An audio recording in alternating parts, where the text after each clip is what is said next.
Known as the most dangerous road in the world, the North Yungas Road in Bolivia has earned its chilling nickname, Death Road. But what makes this road so perilous, and what stories lie behind its treacherous path? Imagine a road carved into the side of a mountain.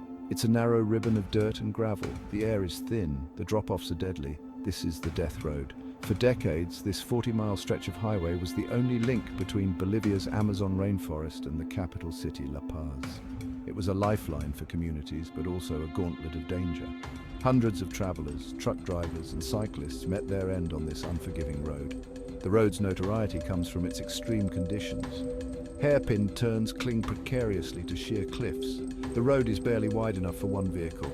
Add in fog, rain and falling rocks, and you have a recipe for disaster. But the Death Road is more than just a dangerous route. It's a testament to human resilience, a place where danger and beauty collide. Join me as we explore the history, the stories, and the enduring allure of this infamous road. The Death Road wasn't always a road. Before the 1930s, this treacherous route was a rough trail. It was only passable by foot or pack animal. During the Chaco War with Paraguay, the need for a supply route became critical. Bolivian prisoners of war were put to work. They carved the road by hand, using rudimentary tools and sheer willpower. The construction was brutal. Many men lost their lives, succumbing to the harsh conditions and the constant threat of landslides. The road they built was a testament to their sacrifice, a lifeline forged in the face of adversity. Completed in the 1930s, the North Yungas Road opened up the Yungas region to the outside world. It allowed for the transportation of goods and people, but it also brought new dangers. The road's narrow width and lack of guardrails made it a treacherous journey. Despite the risks, the Death Road became a vital artery for Bolivia. It connected remote communities to the capital. It facilitated trade and economic development, but the price of progress was high, paid for in the lives lost along its perilous curves. The Death Road snakes its way through the heart of the Bolivian Andes.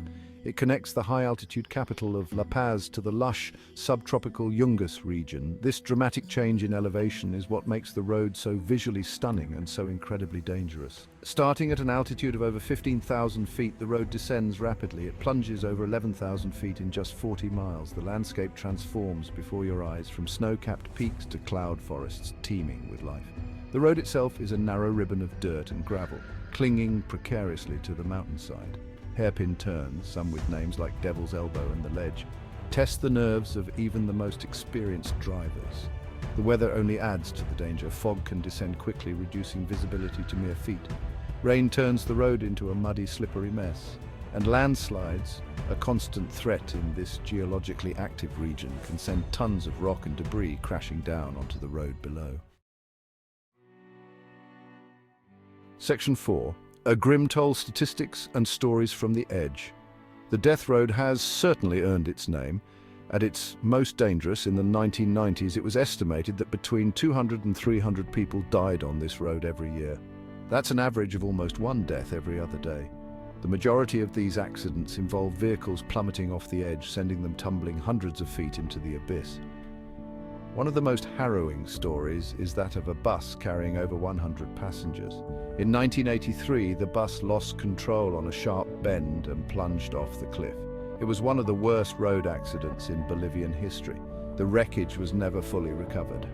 Another story tells of a group of cyclists who were making their way down the road. One of the cyclists, a young woman, lost control on a patch of loose gravel.